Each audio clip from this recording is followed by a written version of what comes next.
Good. It's gonna be on my head. Almost. Thank you. I feel so weird. Never been in a video like this. Mother's Day. Mother's Day. It's a day where you celebrate your mom. About friends. My favorite thing about my mom is that she provides for us and she's loving and kind. She helps our family. She takes care of our family, and I just love her. My favorite thing to do with my mom is to go out, to go places and spend time with her. Play. Swimming in the pool with my mom and my dad. I like to go shopping with her. She is a really good cuddler, so sometimes we cuddle together. Favorite thing about my mom is she always supports me. My mom. I love her warm hugs and also just her teaching us to do things. My favorite thing my mom cooks is her spaghetti. Meat sauce, spaghetti noodles, and that's it. Hot dogs. Yes, we ate hot dogs for dinner at nighttime. My mommy cooked some eggs and chicken eggies. It's her tacos, and I love her tacos. Happy Mother's Day. Happy Mother's Day. Mother's Day. Happy Mother's Day, Mom. I love you. Happy Mother's Day, Mom. Happy Mother's Day. Happy Mother's Day, Mom. Hey, Mommy. I'm Sarah Ellen Edwards, and I don't actually have a job here, but they just keep letting me have a microphone. And I know right now Chris is going, oops, we did it again. We have some fabulous ladies up here. I'm going to go ahead and tell you they're not perfect, and that's great because none of us are perfect.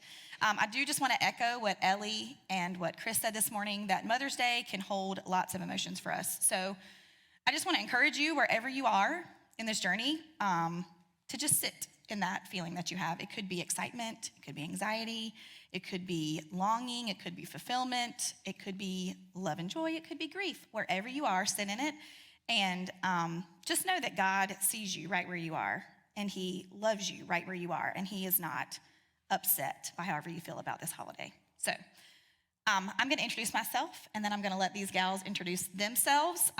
Before I do that, have you all gotten Mother's Day gifts yet today? Raise your hand if you've already gotten your Mother's Day gift. Oh, okay, cool. I got a really special Mother's Day gift yesterday. My husband's a nurse, and he's on call all weekend. What a gift. And so yesterday, he gave me the gift of 10 uninterrupted hours of solo parenting, all 4 of my children. Super special, especially since I am a stay-at-home mom and a homeschool. So I already spend all day with them, but it's fine. He's also managed to be on call on our anniversary coming up and on our baby's 2nd birthday coming up, but he's not on call for Father's Day. So I've already decided for Father's Day, I am gonna give him the same gift. 10 uninterrupted hours of solo parenting his children, so he can just relish that time with them. All right, I am Sarah Ellen Edwards, and that's my family. That's my husband, Jeff, and we've been married for almost 17 years. My oldest is Beck. He's standing next to me. He's gonna be 12 in 10 days. He's finishing the 6th grade. The next one is Anna, and she's 11. She's finishing the 5th grade. Right in front is Ellery. She's 7, finishing 1st grade, and that little nuggie is Hammett, and he's gonna be 2 this summer. My first 3 kids came to me by way of adoption and foster care, and then God said, guess what? You're almost 40. This is a good time for me to get you pregnant. So Hammett came as a super lovely welcome surprise, and he has rounded out our family. There is no more room at the end. We don't want a dog. We don't want a rabbit. We are good. We are good at the Edwards house. So without further ado, let me introduce these ladies. I'm gonna have to introduce themselves. This is Julie Bagwell, Carrie Wham, and Cindy Marler. And Julie, you start us off and tell us a little about you and your family. You flip there. Hi, this is my family. This is a recent picture. This is my husband, Tommy, over here. We've been married this year. It will be 33 years. The bride is my youngest. Her name is Corey, and she married Thomas at the 1st of April. And Rebecca is in front of that sweet baby. Rebecca and Justin go together, and that is our first grandchild, and she's the sweetest thing ever. Her name is Sadie. She's 7 months old. And then my son and his wife are on the far end, and they live in, I was about to say Alexandria. How about Arlington, Virginia? So they are a state or so away. But that's our family, and it's a recent one, so we're good to be able to pull up a full That is really good. shot of everybody. Yeah. And in coordinating outfits. How amazing. Yes. All right, Good Carrie. just for today. Oh, Yeah. Perfect, yes. Thanks for getting married, Corey. We appreciate that just in time. Carrie, tell us about your family.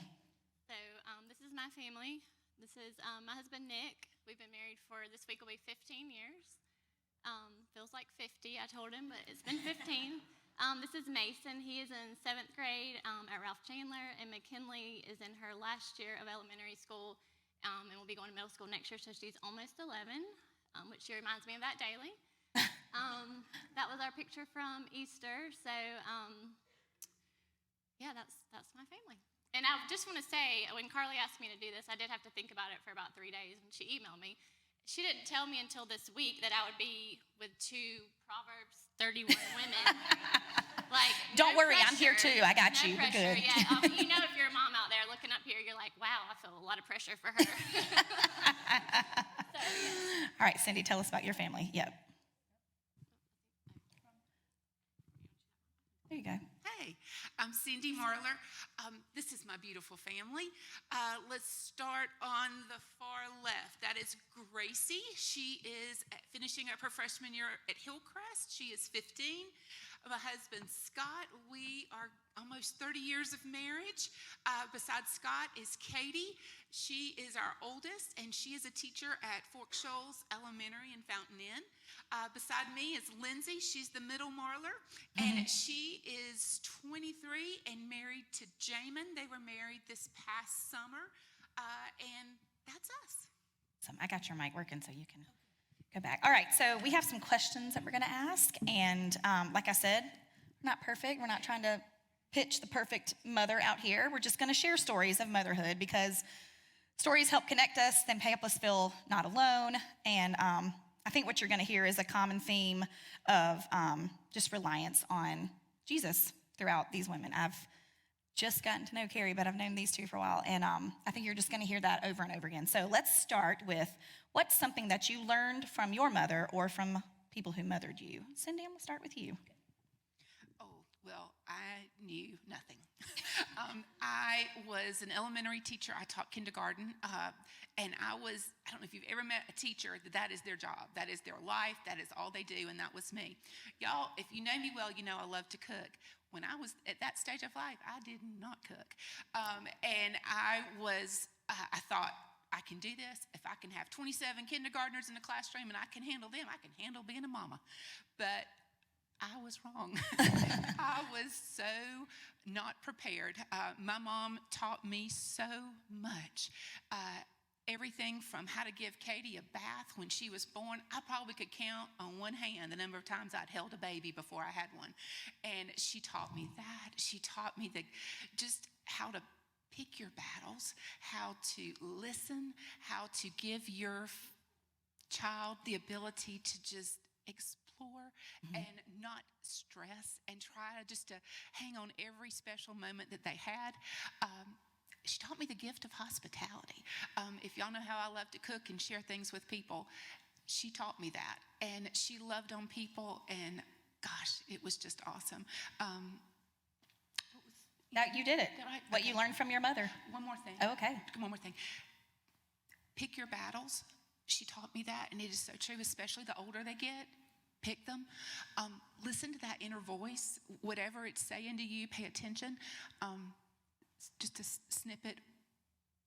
One of our girls, when she was about 16, had told us she was going down the street to study with a friend. Something in my mind told me that wasn't right. So we got on Find Our Friend, found her phone thing. She wasn't where she said she was going to be. So that inner voice said, you better check on that. And she was in the pool parking lot with a guy who we didn't like. So listen to that inner voice. That inner voice doesn't let you down. That's the Holy Spirit, and they're trying to guide you through all of this.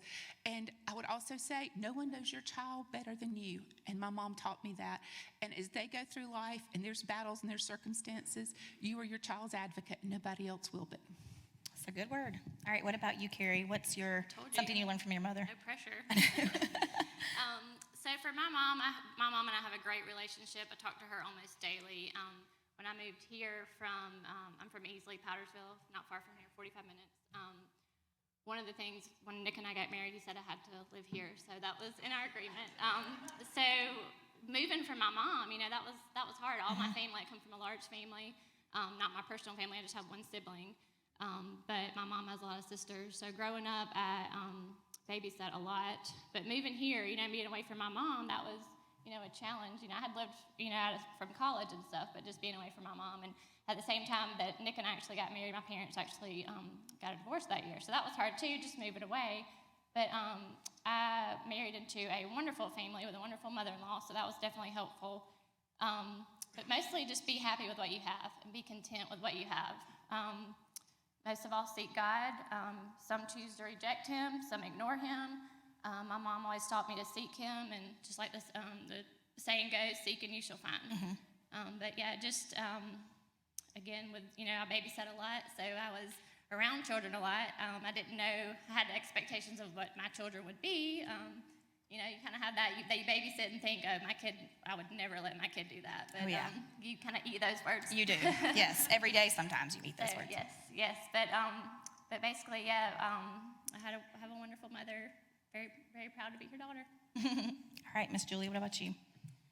I was thinking about how my mom exposed us to a lot of things growing up. We went to, symphonies, and we went to bluegrass, and we went to Biltmore House, and it wasn't so much to look at all the wealthy people, but we had family members that lived in that area, and they were like the dairy farmers and the people that worked the land. And she just did, and we go to Charleston, and it wasn't just look at these wealthy houses, but what about the Gullah people? She gave us a little bit of vision for not just what was in front of you, but what was behind you, and what was the history of that. And she also can do anything. She can make jam, jelly, can, cook, grow, sew, all those things, which I don't know that I inherited all that from I do her. think you inherited some of that. But. Well, I think it was that can do, we should try it mentality. And so, growing up, I tried to, take our kids places and just, expose them to things that they may, on their normal Monday through Friday, life, to get outside of that, just to expose them to bigger things in the world, because you don't know what you like until you learn more about the world, and also you learn things that you don't like, and that's okay too. So I think that's part of her adventurous spirit is something that I was thinking I was grateful for to carry on with my kids. I was ignorant though as far as going into mothering. I did not babysit very much, and I just was ignorant to a lot of things. I'm like, I don't know, it just comes naturally, right?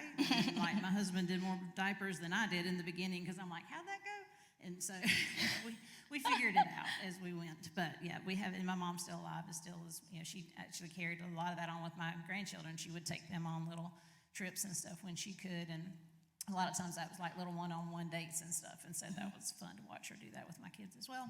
I think it is a consensus that a lot of us are winging it. We got that a lot in the first service. A lot of us are just winging it. We didn't know what we were getting into. We're winging it. So y'all have already kind of touched on what you thought being a mom was going to be like, that you kind of just thought it would do it. You would do the mom things. You would be a mom, and kids would show up and grow up and all that kind of stuff. Can you tell me, if you think about a specific child or even a specific season, what that has actually looked like? Maybe there's a scenario or just a particular time where you're like, this did not go like how I thought it was going to go. Carrie, you want to start us off? Start, yeah. So the advice I got after I had Mason was, if you're going to have more than one child, then you need to have them close together. You want them to grow up close together. I'm like, okay, well, we'll take that advice, whatever. So I originally wanted to have 4 children. Mason was 2.5 when I had McKinley, and after McKinley was born, I said, oh, no more, we're done. She cried the first 3 months of her life. So, but having a toddler and having a newborn baby, that was definitely a challenge. So my advice is wait about 4 years in between, but to each his own, I guess. But so I I think the hard days are when they're toddlers. You know, they say, you know, there's every stage has kind of some hard times, hard moments. I work full time, so I feel like probably I miss out on a lot of things. You know, that working at the hospital, you do kind of have to pick and choose what events you go to. I was fortunate to have my mom and my mother-in-law keep them at home when they were little. They did go to preschool, so that I think was good for them to be able to have that one-on-one time with their grandmother. But definitely it's hard when they're toddlers. It was very stressful, you know, your marriage. I think we were married like right after a year and a half when I had Mason. 2 years maybe, I can't remember. But two of my best friends had babies the month before Nick and I got married. So the pressure was really on after we got married. But anyway, so just working when they were little, I feel like I missed out on a lot. But now that they're grown, we're in like a different season. Yeah. You know, going to middle school now for both of them. I feel like each season is just different, and I'm enjoying all of them. Yeah. So I feel bad for the ones that you're graduating this year. I've seen all these videos and everything, you know, that people are posting, and I'm just like, oh God, you know, like just like 5 more years, that'll be us, you know. It's coming fast. Yep, it definitely goes by fast. All right, Miss Cindy, what about you? What's a season that looked a little different than what you thought it was going to look like? I'm going to take kind of a time span. Yeah. I'm going to go from 2005 to 2009. What that looked like in our life was Scott and I had a lot of trouble having a family. So being a mama was super important to me. I had 2 miscarriages before I had Katie. Lindsay came along 17 months later, and then I had another miscarriage where I had to labor and deliver after Lindsay was born. So I was a hot mess after all of that. And Scott had heard Stephen Curtis Chapman speak on James Dobson and Focus on the Family, and heard him talk about adopting his daughters from China. He mentioned it to me, and I just shut it down. I was not ready. And it took about 3 years for us to be on the same page. And in 2005, and I will say this, if you and your spouse have ever had that thought, but one and the other is not on the same page, take a break. If it's meant to be, God's going to change their heart, and it's going to happen. But do not do it if you're not equal on that, or it is yucky. So 2005, we start the paperwork pregnancy, as they call it. It's about 9 months of paperwork to adopt a child from China. And y'all need to realize this. I don't know if many people know this, but when you go through that process and you submit your paperwork, you are at the mercy of the Chinese government to who they match you with. We were sight unseen what Gracie was going to look like, what she was going to be like, everything. So we had completed the paperwork. I was staying at home with the girls at the time. Did not really know how we were going to finish paying for it. If you pray for something and you truly mean it, God is going to hear you, but he does have a sense of humor. 2005, 2006, we submit our paperwork to China, and Scott gets a call. He works for Kemet, and they say, we need you to move to Mexico. And you have a 5-year-old and you have a 7-year-old. We're going to put them in an English-speaking school, but we need you to do that. So in 2006, because we knew this would help pay for the adoption, we left. We moved. We left our family, our friends, our church, our food, our language. We left everything and moved to Mexico for 3 years. What we didn't know was there was a 3-year wait to adopt Gracie. We came back from China came back from Mexico in end of 2008. 2009, we traveled to get Gracie, and we saw God work throughout this whole process. We weren't sure how we were going to pay for it. God provided a way. And as we look back on it, we realized everything that we were giving up was exactly what Gracie was going to be giving up. She was 15 months old when we adopted her, but she was giving up her family, her country, her language, her food, her everything. And I think God was allowing us to have the empathy of knowing what it was going to be like for her. But from 2005 to 2009, so many things happened, and God directed every single one of them, and it was perfectly ordained in his timing. We thought there's no way we'd wait 3 years to get a baby. Gracie wasn't born until 2007. So it was a perfect plan for our family. But he saw us through every obstacle and everything that was in front of us. And he met us where we were, and our family was complete. Love that. All right, Miss Julie, what about you? A specific season that maybe didn't look like you thought it would, or with a specific child, or all of them? Yeah. So I was thinking about that. Again, we had a boy first, then we had a girl, and we were riding right along, doing fine, and thought we were really good parents. And then we unexpectedly found out we were pregnant with the third. So that was a little bit of a rock of a world. And Corey has said I have permission to speak of her because she agrees that she came out of a different mold than my other two. I thought Tommy and I were like great parents. And then Corey came along, and we were just like, nothing worked. Nothing was the same. It was a total regroup. And I found myself going to my older children over and over going, thank you so much for just doing what I said. Thank you so much. Thanks for just getting in the car. Thank you so much for just saying okay. And I realized how they had been so good. And again, Corey was she was different. So regrouping and maybe realizing I needed a little more help. And again, just like understanding that God has created these kids. He knows them and placed them in our families, and he is the one that can help us parent them and see them. And that's, I think, one of the biggest things that we can pray is that, like let me see this child the way you see this child. And so rather than being totally frustrated, which I was totally frustrated a lot because I had a very low wick of capacity at that point because we already had two busy kids. But to be able to say, like, what do you see in her? And so Corey is named after Corrie ten Boom. And so, like, I know, and I knew then there was greatness in her, and that what we would see as stubborn strength is going to serve her well one day. And I remember sitting down with the kids, the other two kids at some point, saying, they were just like, Corey, oh my gosh, frustrated. And I was like, look, like, she is strong, and she is going to be great one day, and she is a leader. But the problem is that in birth order, she's the last, and there's nobody following her. So she's frustrated with that. And so we've just got to not kill her spirit until she can figure out what it is she's going to be in this world. And so, we had to like shift and adjust a lot. And there was a lot of pleasure in raising Corey as well.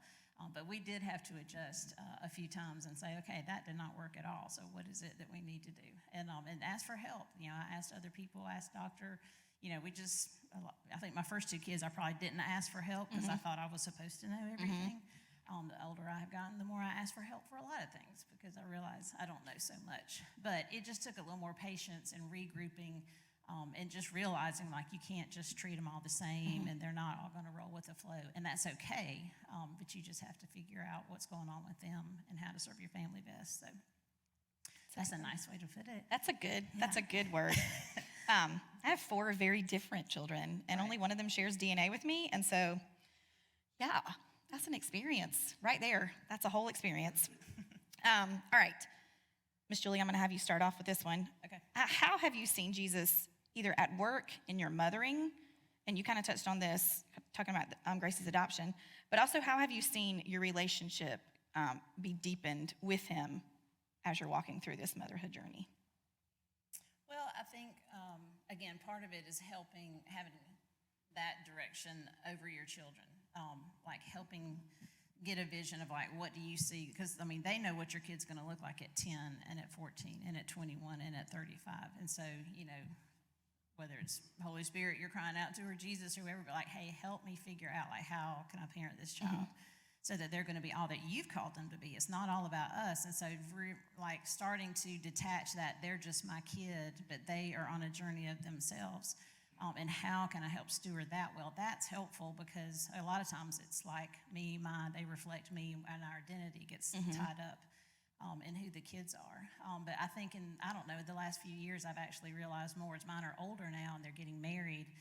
It just kind of hit me like when you're raising your kids, you're not just raising your kids, you're raising your grandkids because they're going to do and mimic and do a lot of the things that you did growing up.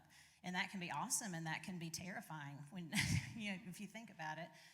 And so not to put too much responsibility on your shoulders because God will be sovereign over that. But, traditions, things that you teach them are important. Cutting them some slack when they need it, not being so hard on them sometimes, letting them experience grace every now and then. Hopefully that carries not just through their childhood, but also as they become parents as well. That's good. Miss Carrie, what about you? So I think the hardest thing would be having to pray a lot, more than what you normally did. But just for certain kids, definitely, like you said, certain personalities, certain, strengths and weaknesses and strong-willedness.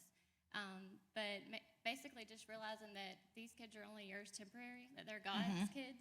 That's a hard thing to fathom, is they're only yours temporary while on this earth. Like, you have the job to be their mother and to point them in the right direction and ultimately point them back to God, but that they're just ours temporarily. Striving for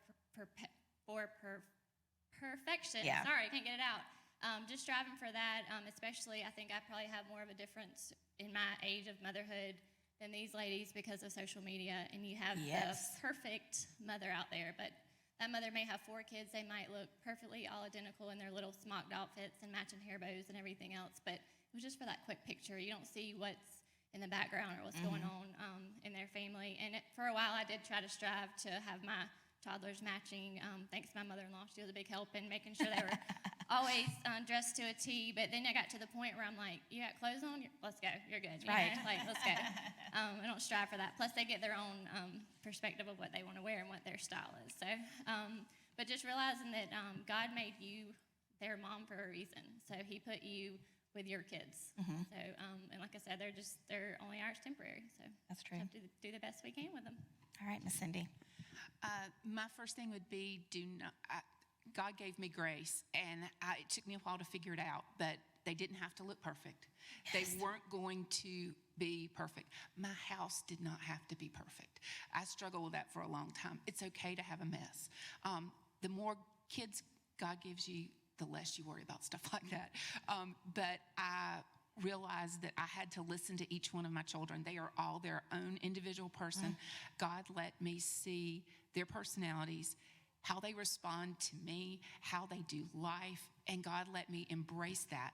I also feel like that God, like I said, taught me it wouldn't have to be perfect, didn't have to be neat. And y'all, one of the best things I can tell you that God gave me was mamas going through the same season of life I was going through.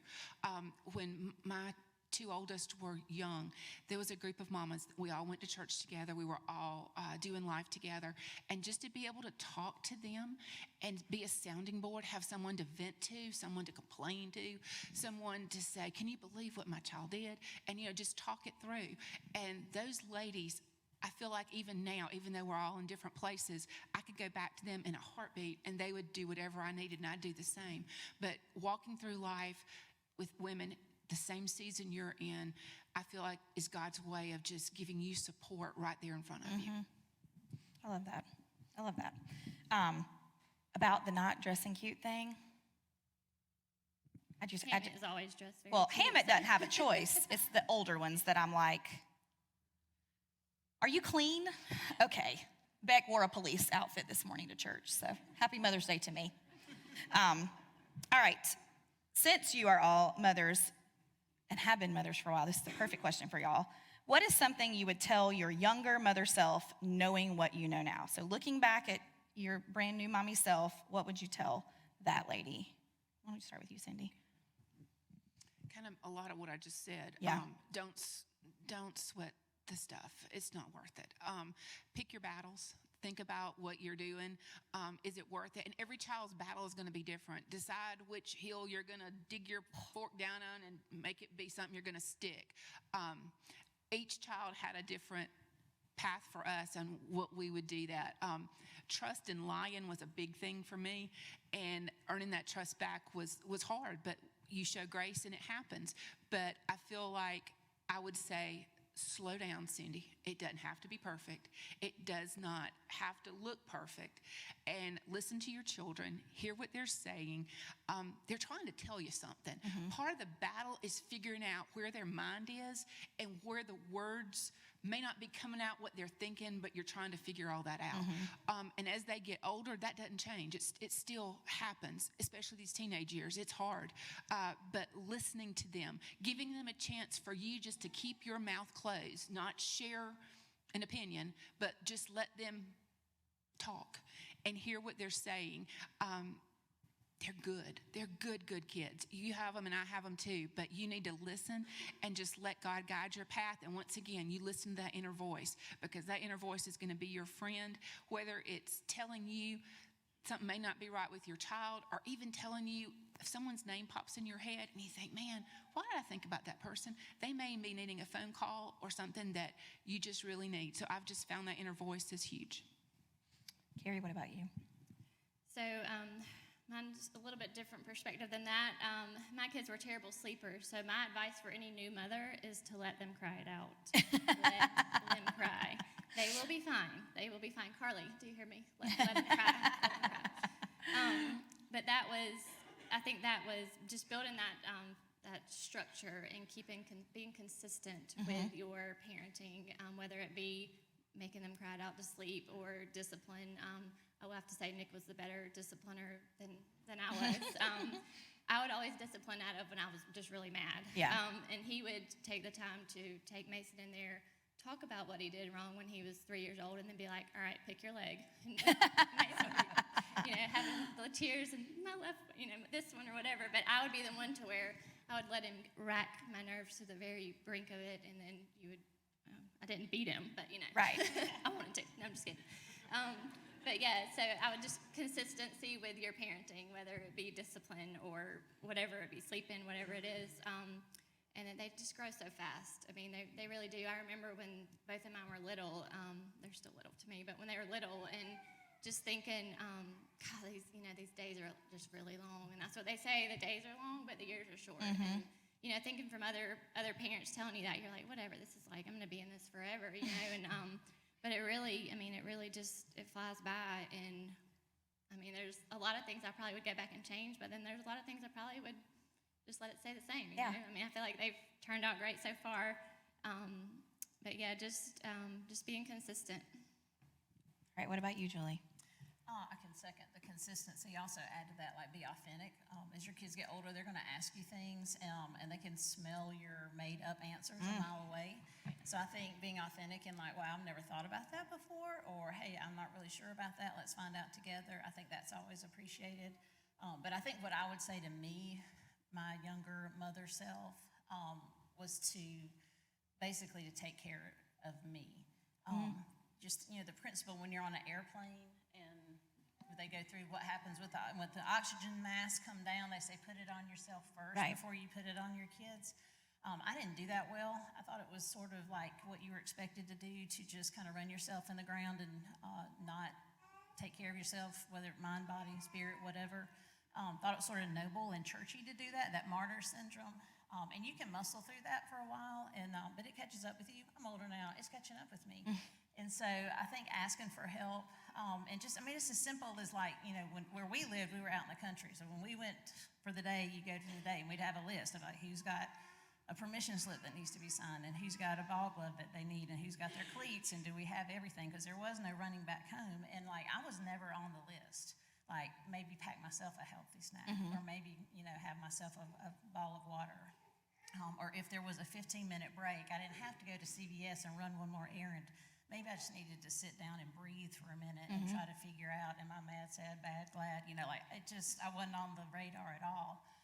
So there is a part of mothering where you do give up yourself. But for your kids and your husband and your family to get your best self, you need to take care of like soul care. Make sure that you're okay. And if you're not, figure out how you can get a little margin in your life so that you can take care of yourself for the long haul. You can sprint it. I sprinted it. The world will applaud you for as much stuff as you can get done on that to-do list. But I'm telling you, a day's going to come where you're going to get slowed down, and your body's going to start saying, hey, there was a lot of stuff that you just blew right through. So that's what I would say is that, it's not noble to not take care of yourself. Make sure you're checking in with yourself. And I don't mean just get a pedicure. I mean, like, really, how are you doing? And making sure that you've got the bandwidth that's going to make it in the long haul. So, yeah. That's good advice. I was allergic to asking for help, and I've learned that that's not a good thing. I feel like I was in the early days too, and now I have a running list of people. I'm like, oh, you're on the list. If I need help, you're on the list. All right, we are going to finish up with hilarious things because we love hilarious children's stories.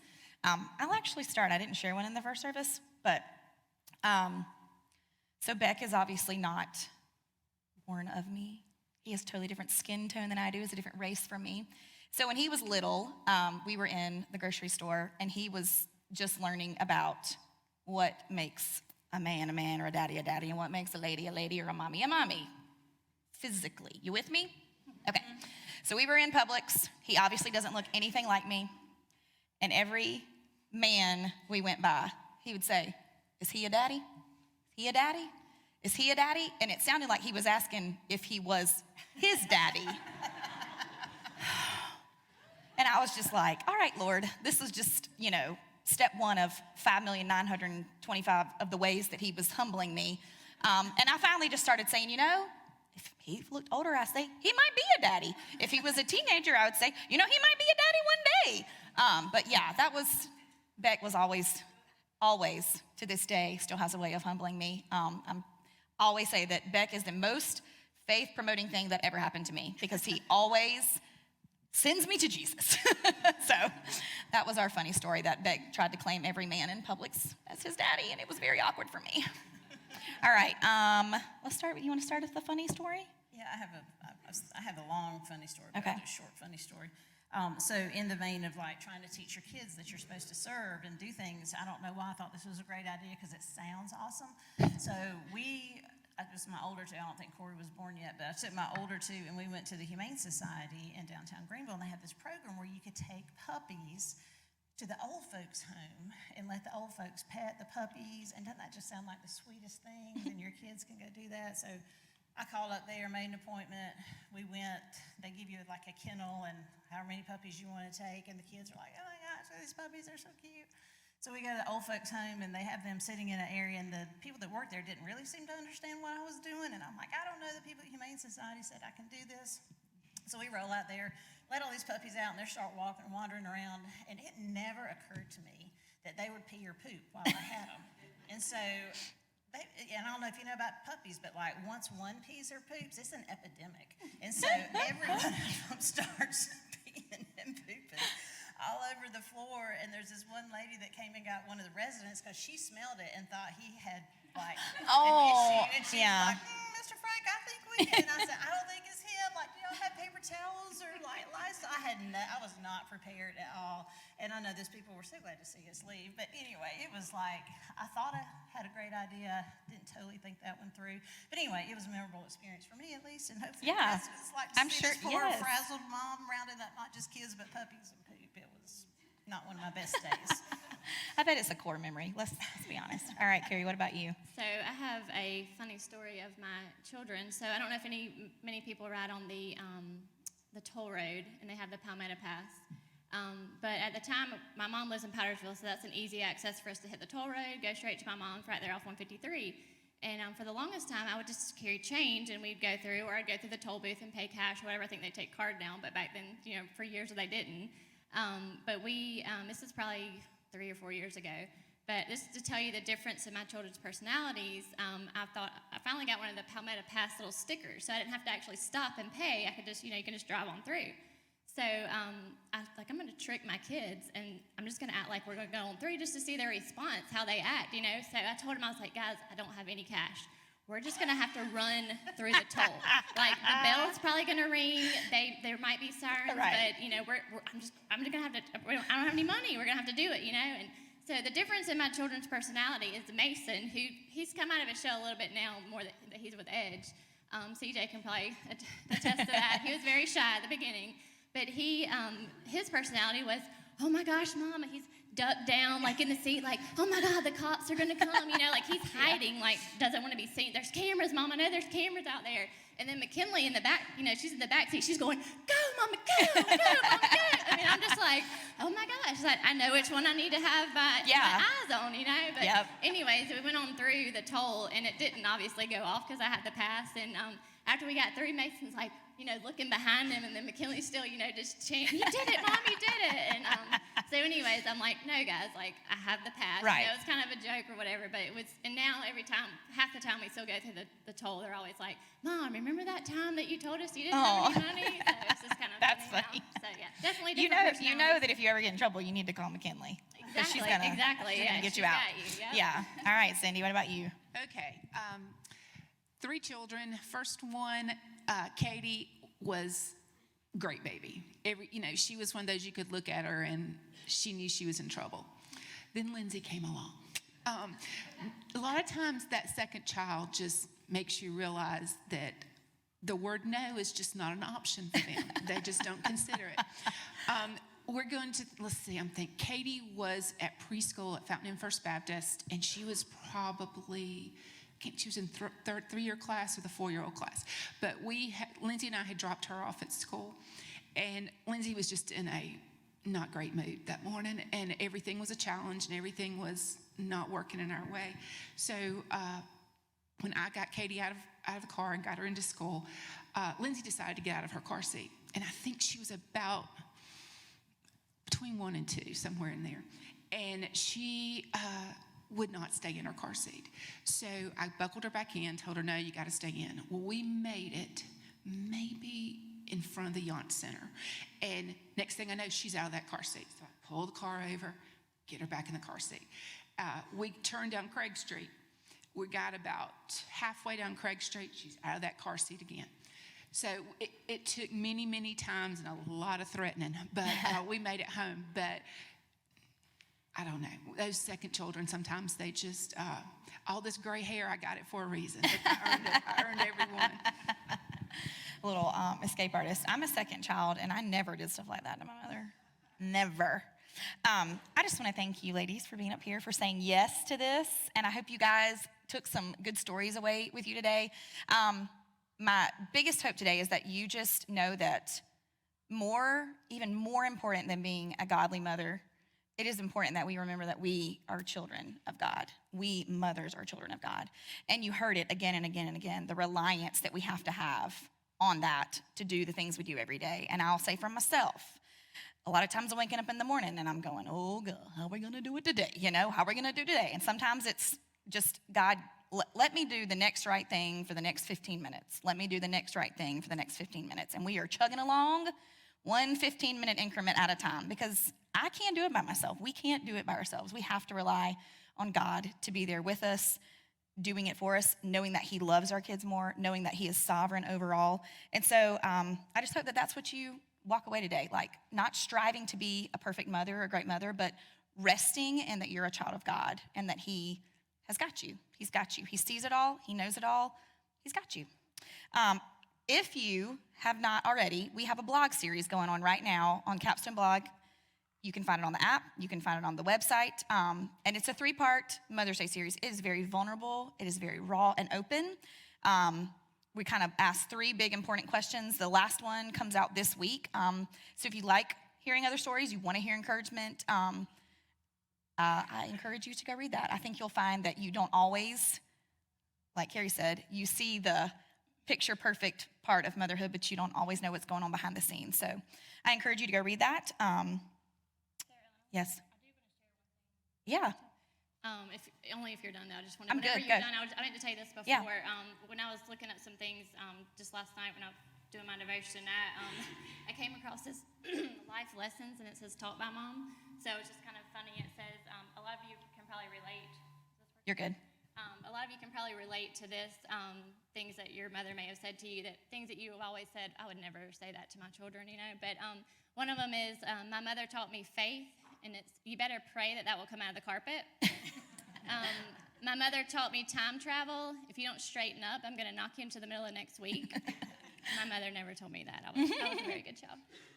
So my mother taught me irony. Keep crying, and I'll give you something to cry about. My mother taught me to be flexible. Will you look at that dirt on the back of your neck? My mother taught me about nature. This room of yours looks like a tornado went through it. My mother taught me about gratitude. There are millions of less fortunate children in this world who don't have wonderful parents like you do. My mother taught me patience. Just wait until we get home. My mother taught me humor. When the lawnmower cuts your toes off, don't you come running back to me. My mother taught me wisdom. When you get my age, you'll understand. And my most favorite one is, my mother taught me about justice.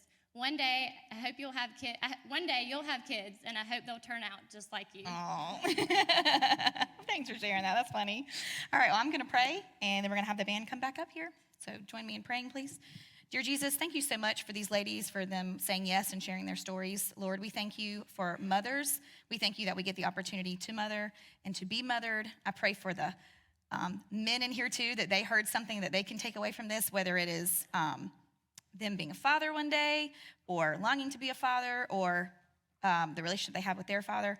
Above all, I just pray that we remember our relationship with our Heavenly Father and that He loves us.